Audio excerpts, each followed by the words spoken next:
Sainte-Anne.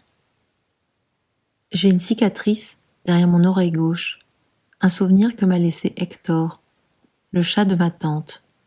Il avait passé plusieurs semaines chez nous. Je ne me souviens pas de sa morsure, j'avais 2 ans, mais ma mémoire garde la trace des décompensations de sa propriétaire. Maman, pourquoi elle pleure tout le temps? Parce qu'elle est triste? Et rebelote. Il fallait garder son siamois. Une autre tante avait, elle, décidé de mettre fin à ses jours, une nuit de printemps, bien avant ma naissance. Maman, pourquoi elle s'est tuée? Elle était malheureuse avec les hommes. Ah! Elle avait touché le fond et ne pouvait plus remonter.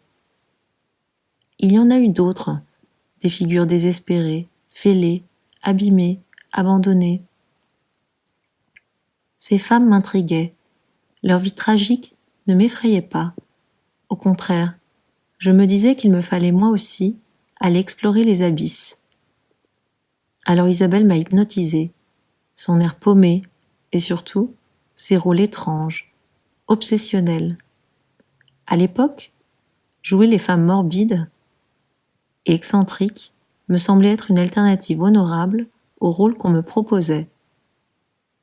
J'ai touché le fond de la piscine dans le petit pull marine. C'était devenu un jeu entre ma sœur et moi.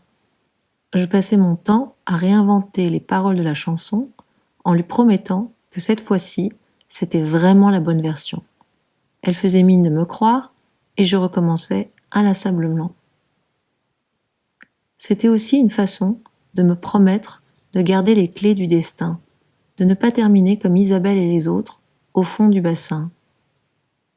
J'ai touché le fond de la piscine dans le petit pull marine, tout déchiré au coude, que j'avais bousillé exprès, que j'avais piqué au monop.